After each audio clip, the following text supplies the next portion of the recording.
فقط ایک راہ فرار ہے، وہ IMF ہے۔ اگر آپ نے IMF کو ساتھ رکھنا ہے تو آپ نے ایکسچینج ریٹ اپنی مرضی کے نہیں کر سکتے۔ ضروری یہ ہے کہ ہم اپنے امپورٹ کو روکیں۔ پاکستان کو ہم کیوں لے کر آئے ہیں ڈیفالٹ کے نیچ پہ؟ کیونکہ اوور دا ایئرز پاکستان کے اندر ہم ایکسپورٹ کم کی ہے۔ آپ نے جب آپ کی پچھلے مہینے ایکسپورٹ کم ہوئی ہے، بنگلہ دیش کی بڑی ہے۔ ان دلا رہا ہوں کہ نہ IMF چاہتا ہے، نہ کوئی ہمارا دوست ممالک چاہتا ہے کہ ہم ڈیفالٹ کریں، وہ سب مدد کرنا چاہتے ہیں۔ اس وقت جو ہے وہ کڑوا گھونٹ پی لیں، IMF کی بات مان لیں، IMF آ جائے گا، آپ سارے مسئلے سے بچ جائیں گے۔ ڈار صاحب فرما رہے تھے، قطعاً غلط فرما رہے تھے، اور ان کو پتہ ہونی چاہیے کہ 36 ارب ڈالرز کا پورا انتظام ہوا تھا، تبھی IMF نے پچھلی قسط دی تھی۔ آپ ہر بات جو ہے وہ مجھ پہ بلیم نہیں کر سکتے۔ بیرونی ادائیگیوں کے لیے 36 ارب ڈالر کا انتظام ہو رہا تھا۔ اسحاق ڈار کا مجھ پر ذمہ داری پوری نہ کرنے کا الزام غلط ہے۔ وزیر خزانہ ہر چیز کا ذمہ دار مجھے نہیں ٹھہرا سکتے۔ برآمدات میں کمی کے باعث ہم ڈیفالٹ کے قریب پہنچے۔ ہمارے پاس دنیا کو بیچنے کے لیے کچھ بھی نہیں۔ گزشتہ ماہ بنگلہ دیش کی ایکسپورٹ ہم سے زیادہ تھیں۔ IMF ہی پاکستان کے موجودہ مسائل کا واحد حل ہے۔ صرف دو ہی آپشن ہیں، مانیٹری فنڈ کے پاس جائیں یا ری اسٹرکچر کریں۔ مفتاح اسماعیل کی دنیا کا عمران خان کے ساتھ میں گفتگو۔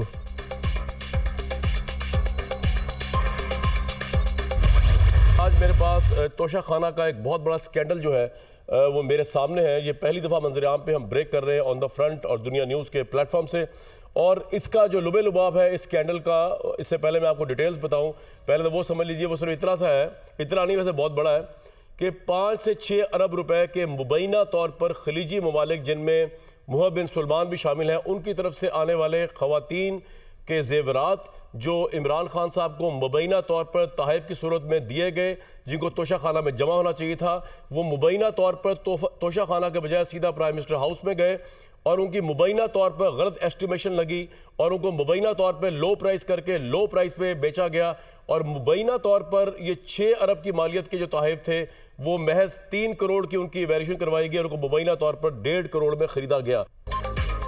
عمران خان کی توشہ خانہ سے اربوں کے زیورات کی کوڑیوں کے بھاؤ، مبینہ خریداری، گراف اور بلگری جیسے مہنگے ترین برانڈ شامل۔ ذرائع کے مطابق سرکاری تحائف توشہ خانہ کے حوالے کرنے کے بجائے وزیر اعظم ہاؤس میں ہی رکھے گئے۔ کم طے کی گئی قیمت بھی منوان تسلیم، کسی نے اعتراض نہ اٹھایا۔ دنیا نیوز تفصیلات سامنے لے آیا۔ پروگرام آن دی فرنٹ میں نئے انکشافات۔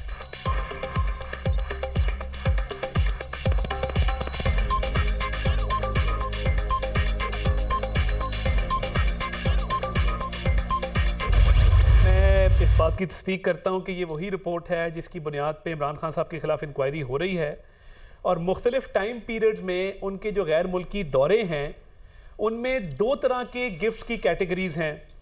ایک ڈکلیئرڈ گفٹس ہیں جن کو اوپن مارکیٹ میں بیچا گیا، جس طرح آپ کوئی لنڈے کی چیز بیچ دیتے ہیں۔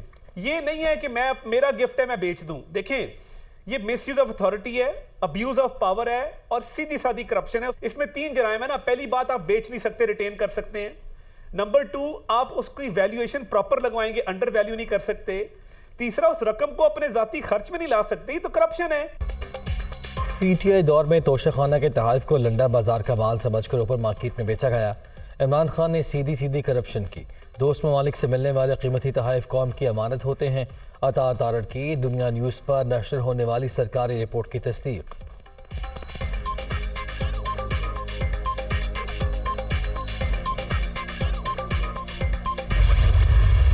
3-4 سال بعد حکومت ایری چوٹی کا زور لگا کے روزانہ توشہ خانہ میں سے کچھ لے آتی ہے۔ کیوں ایک شخص کو بار بار ٹارگٹ کیا جا رہا ہے توشہ خانہ پہ؟ کیوں نہیں ان گاڑیوں کی حساب کتاب آپ کہہ رہے کامران شاہد؟ کیوں اس ملک میں ایک پارٹی کو فارن فنڈنگ پہ پاکستانیوں کو ٹارگٹ کیا جا رہا ہے؟ نون لیگ اور پیپلز پارٹی کے الیکشن کمیشن میں کیس پڑے ہیں فارن فنڈنگ کے، آج تک تاریخ نہیں لگ رہی ہے۔ آپ کو پتہ ہے ایک ایک کر کے سارے چور ڈاکو واپس ملک میں بھی آ رہے ہیں، مقدمات بھی واپس ان کے ہو رہے ہیں، اور یہ ہر سطح پہ کوشش کر رہے ہیں کہ عمران خان کو کسی طریقے بھی انتخابی پروسیس سے ہم نے باہر رکھنا ہے۔ حکومت 3.5 سال میں صرف توشہ خانہ ہی نکال سکی، ایک ہی شخص کو بار بار کیوں ٹارگٹ کیا جا رہا ہے؟ نون لیگ و پیپلز پارٹی کے فارن فنڈنگ کیس کے فیصلے کیوں نہیں آتے؟ چوروں نے NRO 2 لے لیا، اب ایک ایک کر کے پاکستان واپس آ رہے ہیں۔ عثمان ڈار کا جواب۔